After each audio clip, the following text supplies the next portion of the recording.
Details చూస్తే ప్రస్తుతానికి హైదరాబాద్ వరకే హైడ్రా పరిమితమని మీడియా చిట్ చాట్ లో తెలంగాణ ముఖ్యమంత్రి రేవంత్ రెడ్డి తేల్చి చెప్పారు.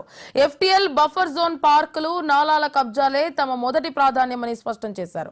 ప్రజా ప్రయోజనాలు తమకు ముఖ్యమన్న ఆయన చెరువులు కబ్జా చేసిన ఎవరిని వదిలిపెట్టమని చెప్పారు. ఎఫ్టీఎల్ బఫర్ జోన్ లో తన కుటుంబ సభ్యులు బంధువులు ఉంటే వివరాలు ఇవ్వమని తానే వచ్చి దగ్గర ఉండి కూల్చివేస్తానంటూ ఘాటు వ్యాఖ్యలు చేశారు.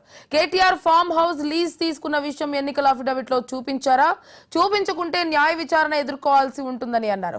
కేటీఆర్ స్నేహితుడు ఎఫ్టీఎల్ బఫర్ జోన్ లో ఫామ్ హౌస్ కడితే నిబంధనలు ఉల్లంఘించిన ప్రాపర్టీస్ కేటీఆర్ ఎలా తీసుకుంటాడని ప్రశ్నించారు.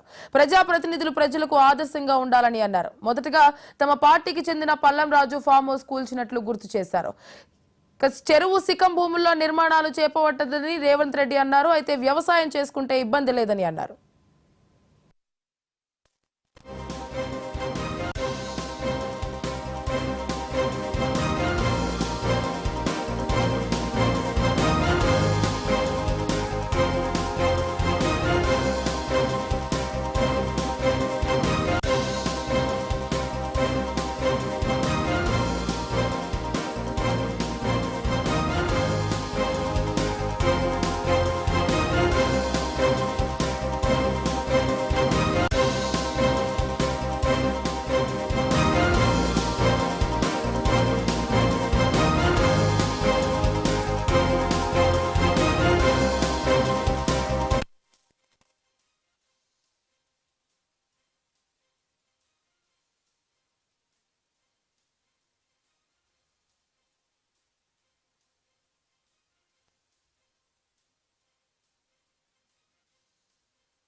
ప్రస్తుతానికి హైదరాబాద్ వరకే హైడ్రా పరిమితమని మీడియా చిట్ చాట్ లో తెలంగాణ ముఖ్యమంత్రి రేవంత్ రెడ్డి తేల్చి చెప్పారు. ఎఫ్టీఎల్ బఫర్ జోన్ పార్కులు నాలాల కబ్జాలే తమ మొదటి ప్రాధాన్యమని స్పష్టం చేశారు. ప్రజా ప్రయోజనాలు తమకు ముఖ్యమన్న ఆయన చెరువులు కబ్జా చేసిన ఎవరిని వదిలిపెట్టమని చెప్పారు. ఎఫ్టీఎల్ బఫర్ జోన్ లో తన కుటుంబ సభ్యులు బంధువులు ఉంటే వివరాలు ఇవ్వమని తానే వచ్చి దగ్గరుండి కూల్చివేస్తానంటూ ఘాటు వ్యాఖ్యలు చేశారు. కేటీఆర్ ఫామ్ హౌస్ లీజ్ తీసుకున్న విషయం ఎన్నికల అఫిడవిట్ లో చూపించారా? చూపించుకుంటే న్యాయ విచారణ ఎదుర్కోవాల్సి ఉంటుందని అన్నారు. కేటీఆర్ స్నేహితుడు ఎఫ్టీఎల్ బఫర్ జోన్ లో ఫామ్ హౌస్ కడితే నిబంధనలు ఉల్లంఘించిన ప్రాపర్టీస్ కేటీఆర్ ఎలా తీసుకుంటాడని ప్రశ్నించారు. ప్రజాప్రతినిధులు ప్రజలకు ఆదర్శంగా ఉండాలని అన్నారు. మొదటగా తమ పార్టీకి చెందిన పల్లం రాజు ఫామ్ హౌస్ కూల్చినట్లు గుర్తు చేశారు. మరోవైపు చెరువు సిఖం భూముల్లో నిర్మాణాలు చేపట్టవద్దన్న రేవంత్ రెడ్డి వ్యవసాయం చేసుకుంటే ఇబ్బంది లేదని అన్నారు.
ప్రస్తుతానికి హైదరాబాద్ వరకే హైడ్రా పరిమితమని మీడియా చిట్చాట్లో తెలంగాణ ముఖ్యమంత్రి రేవంత్ రెడ్డి తేల్చి చెప్పారు. ఎఫ్టీఎల్ బఫర్ జోన్ పార్కులు నాలాల కబ్జాలే తమ మొదటి ప్రాధాన్యమని స్పష్టం చేశారు. ప్రజా ప్రయోజనాలు తమకు ముఖ్యమన్న ఆయన చెరువులు కబ్జా చేసిన ఎవరిని వదిలిపెట్టమని చెప్పారు. ఎఫ్టీఎల్ బఫర్ జోన్ లో తన కుటుంబ సభ్యులు బంధువులు ఉంటే వివరాలు ఇవ్వమని తానే వచ్చి దగ్గరుండి కూల్చివేస్తానంటూ ఘాటు వ్యాఖ్యలు చేశారు. కేటీఆర్ ఫామ్ హౌస్ లీజ్ తీసుకున్న విషయం ఎన్నికల అఫిడవిట్ లో చూపించారా? ఒకవేళ చూపించుకుంటే న్యాయ విచారణ ఎదుర్కోవాల్సి ఉంటుందని అన్నారు. కేటీఆర్ స్నేహితుడు ఎఫ్టీఎల్ బఫర్ జోన్ లో ఫామ్ హౌస్ కడితే నిబంధనలు ఉల్లంఘించిన ప్రాపర్టీస్ కేటీఆర్ ఎలా తీసుకుంటారని ప్రశ్నించారు. ప్రజాప్రతినిధులు ప్రజలకు ఆదర్శంగా ఉండాలని అన్నారు. మొదటగా తమ పార్టీకి చెందిన పల్లన్ రాజు ఫామ్ హౌస్ కూల్చినట్లు గుర్తు చేశారు రేవంత్ రెడ్డి. చెరువు సికం భూముల్లో నిర్మాణాలు చేపట్టవద్దన్న రేవంత్ రెడ్డి వ్యవసాయం చేసుకుంటే ఇబ్బంది లేదని అన్నారు. ఇదే అంశానికి సంబంధించి పూర్తి డీటెయిల్స్ మా కరెస్పాండెంట్ శ్రీకాంత్ లైవ్ లో అందిస్తారు. శ్రీకాంత్, చెప్పండి, మొత్తానికి హైడ్రా అయితే హై టెన్షన్ క్రియేట్ చేస్తోంది హైదరాబాద్ లో. దీనికి సంబంధించి సీఎం రేవంత్ రెడ్డి మీడియాతో మాట్లాడినట్లుగా తెలుస్తోంది. పూర్తి డీటెయిల్స్ ఏంటి? త్రిపుర హైడ్రాకు సంబంధించి సీఎం రేవంత్ రెడ్డి హైడ్రాకు ఫుల్ పవర్స్ ఇచ్చినట్టుగా ఇక్కడ చెప్పడం జరిగింది. అంటే పార్టీలకు సంబంధం లేకుండా దీనికి ఎవరు అతిథులు గారు అంటే కబ్జాలు నాలాలు కబ్జాలు చేసి ఇటు ఎఫ్టీఎల్ కానీ బఫర్ జోన్లు కబ్జాలు చేసి అక్రమ నిర్మాణాలు చేపట్టారు వారు ఎవరు దీనికి అతిథులు గారు అని చెప్పి క్లారిటీగా చెప్పారు. సొంత మా పార్టీ వారైనా సరే కాంగ్రెస్ పార్టీ వారైనా సరే ఇప్పటికే పల్లం రాజుకు సంబంధించిన అక్రమ నిర్మాణాలు కూల్చాము, మా పార్టీ పరపార్టీ అనే భేదం లేకుండా ఎవరైనా సరే ఈ పరిధిలోకి వస్తారని చెప్పడం జరిగింది. కొన్ని ఎడ్యుకేషన్ ఇన్స్టిట్యూషన్ సంబంధించి ఫాతిమా కాలేజీ లాంటివి కావచ్చు, అనురాగ్ కాలేజీ ఇట్లాంటి కొన్ని విద్యార్థుల అకాడమిక్ ఇయర్ ఇబ్బంది కలగకూడదని వారికి కొంచెం ముందస్తు హెచ్చరికలు అయితే చేస్తున్నాము. విద్యార్థుల దృష్టిలో పెట్టుకొని నెక్స్ట్ స్టెప్ తీసుకుంటామని చెప్పి ఇట్లాంటి కొన్ని మానవీయ కోణంలో చూస్తామని చెప్పి చెప్పిన పరిస్థితి కనిపించింది. ముఖ్యంగా హైడ్రా పరిధి ఈ ప్రస్తుతానికి జీవో 99 ప్రకారం ఓఆర్ఆర్ లోపల ఉన్నట్టు చెప్పినప్పటికీ ఓఆర్ఆర్ అవతల కూడా కొన్ని గ్రామాల వరకు ఉందని చెప్పిన ఆయన స్పష్టం చేయడం జరిగింది. ఇటు 111 కూడా విస్తరిస్తారంటే ఇప్పటికే ఇతర ప్రాంతాల నుంచి హైడ్రా విస్తరించాలని చెప్పి డిమాండ్లు వస్తున్న నేపథ్యంలో దీనిపై దీన్ని పరిశీలిస్తామని కూడా చెప్పిన పరిస్థితి కనిపించింది. అయితే ప్రధానంగా ఎవరైతే ఇటు అనురాగ్ యూనివర్సిటీ కావచ్చు, అదేవిధంగా ఇటు మల్లారెడ్డికి సంబంధించిన యూనివర్సిటీ కావచ్చు, నాదన్షేర్ పూర్తిగా కబ్జాకు గురైందని చెప్పి వాదనలు వస్తున్న నేపథ్యంలో అయితే గతంలో హరీష్ రావు ఇరిగేషన్ శాఖ మంత్రిగా పనిచేశారు. మిషన్ కాకతీయ ఏదైతే ప్రోగ్రాం తీసుకున్నారో అప్పుడు చెరువులకు సంబంధించిన పూర్తి వివరాలు ఆయన దగ్గర ఉంటాయి కాబట్టి ఒక నిజ నిర్ధారణ కమిటీ వేస్తాం, దానికి హరీష్ రావునే బాధ్యతలు తీసుకోమని చెప్దాం. ప్రస్తుత చెరువు ఎక్కడ ఉంది, ఆ చెరువు పరిధి ఏంటి ఆయనే నిర్ధారణ చేయాలి, ఇందులో ఎవరు ఆక్రమించుకున్నారనేది తెలిసిపోద్ది. ఎక్కువ బీఆర్ఎస్ ఎమ్మెల్యేలు ఆక్రమించుకున్నారు. ఆ బీఆర్ఎస్ ఎమ్మెల్యేలను చిత్తశుద్ధిగా ఉంటే మాజీ సీఎం కేసీఆర్ ప్రతిపక్ష నేతగా ఉన్నారు, బాధ్యతాయుతమైన పదవిలో ఉన్నారు కాబట్టి ఆయన వెంటనే చెరువు నాలాలు ఇటు చెరువులను కబ్జాలు చేసిన వారి ఎమ్మెల్యేలను పార్టీ నుండి సస్పెండ్ చేయాలని చెప్పి ఆయన సవాల్ చేశారు. అయితే ముఖ్యంగా రుణమాఫీకి సంబంధించి కూడా చాలా అంశాలు ఆయన ప్రస్తావించారు. రుణమాఫీ మేము చెప్పినట్టుగా చేశాం, దీని నుంచి హరీష్ రావు ఏదైతే సవాల్ విసిరాడో ఆయన రుణమాఫీని రాజీనామాను తప్పించుకొని పారిపోయాడు. నేను హరీష్ రావు లేక దొంగని కాదు, నేను చెప్పాను 3 ఫేజ్లలో ఆగస్టు 15 లోపు పూర్తి చేశాను.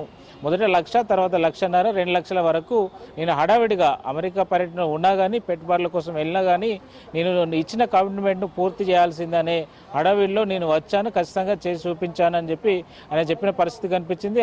లెక్కలతో సహా గతంలో కేసీఆర్ సీఎంగా ఉన్నప్పుడు 10 ఏళ్లలో కలిపి రెండో దఫా వచ్చినప్పుడు అధికారంలోకి వచ్చినప్పుడు 2018 నుంచి 23 వరకు 13,000 కోట్లే చేశారు, 23 లక్షల మందికి చేశారని చెప్పి ఆయన చెప్పిన పరిస్థితి కనిపించింది. అంటే మొత్తంగా 10 ఏళ్ల కాలంలో కలిపి అంటే వారు గత 5 ఏళ్లలో ఏదైతే చేశారో నేను వచ్చిన వాళ్ళు 10 ఏళ్ల కాలంలో చేసింది నేను కేవలం 5 నెలల కాలంలోనే చేశాను అని చెప్పి క్లారిటీగా చెప్పారు. ఇప్పుడే ప్రజలు ఆలోచిస్తున్నారు, అందరికీ అర్హులైన వారు ప్రజలు ఎవరైతే ఉన్నారో క్షేత్రస్థాయిలో ఆలోచన చేస్తున్నారు.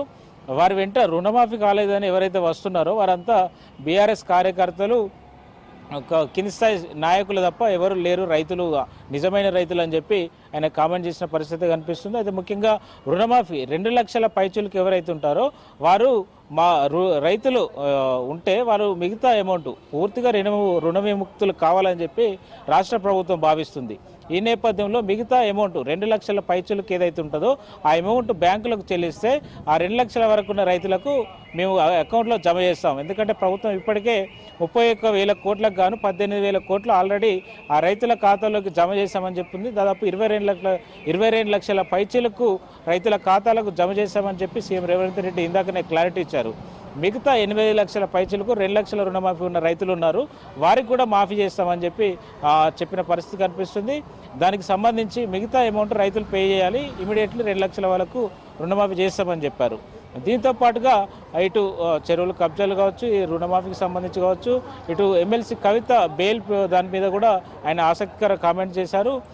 బీజేపీ బీఆర్ఎస్ ఒప్పందంలో భాగంగానే బెయిల్ అనేది వచ్చిందని చెప్పొచ్చు. ఎందుకంటే ఇదే కేసులో ఉన్నటువంటి మనీష్ సిసోడియా కావచ్చు, అదేవిధంగా కేజ్రీవాల్, ఢిల్లీ సీఎం కేజ్రీవాల్ కావచ్చు, ఇంకా అంటే మనీష్ సిసోడియా దాదాపు 18 నెలల వరకు ఆయనకు బెయిల్ రాకుండా ఉండడం, ఇంకా ఢిల్లీ సీఎం జైల్లోనే ఉండడం, కవిత మాత్రం 5 నెలలలోనే బయటికి బెయిల్ మీద వస్తున్న పట్ల అనుమానాలు ఖచ్చితంగా ఉంటాయి. ఎందుకంటే మొన్న పోయిన పార్లమెంట్ ఎన్నికల్లో బీఆర్ఎస్ ఓటు షేర్ అంతా బీజేపీకి ట్రాన్స్ఫర్ అయింది. ఈ నేపథ్యంలోనే నేను గతంలోనే చెప్పాను, ఖచ్చితంగా 8 సీట్లు ఇచ్చేందుకు సహకరిస్తున్నారు, 8 స్థానాలు బీజేపీ గెలుచుకుంటుంది. అది మాజీ సీఎం కేసీఆర్ సొంత ఇలాకా అయిన మెదక్లో కూడా ఓట్ బ్యాంక్ ఇటు షిఫ్ట్ చేసుకున్నారు. అంటే బీఆర్ఎస్ డిపాజిట్లు రానంత దిగస్థాయి పోలేదు కదా, బీఆర్ఎస్ 10 ఏళ్ల పాటు అధికారంలో ఉన్న పార్టీ కదా, ఆ పార్టీకి ఈ స్థాయిలో ఓటు బ్యాంక్ తగ్గిపోతుందని ఊహించలేదు. కనుక వీళ్ళు కావాలని ఓటు బ్యాంకును షిఫ్ట్ చేశారు. ఇందులో ఒప్పందంలో భాగంగానే వచ్చిందని ఖచ్చితంగా భావిస్తామని చెప్పి ఆయన చెప్పిన పరిస్థితి అయితే కనిపిస్తుంది. బీఆర్ఎస్ పార్టీ బీజేపీలో విలీనం అవుతుందనే దానికి ఆయన మాత్రం రానున్న రోజుల్లో దీనిపై స్పష్టమైన అవగాహన వస్తుంది, దీనిపై క్లారిటీ వస్తుంది, భవిష్యత్ దీన్ని నిర్ణయిస్తుంది అని చెప్పి పరిస్థితి కనిపిస్తుంది. మా పార్టీలో ఎమ్మెల్యేల ఫిరాయింపులకు సంబంధించి కూడా ఈ వచ్చేవారు వస్తారు, మా పార్టీ విధానాలు నచ్చి జాయిన్ అయ్యేవారు కూడా జాయిన్ అవుతారు.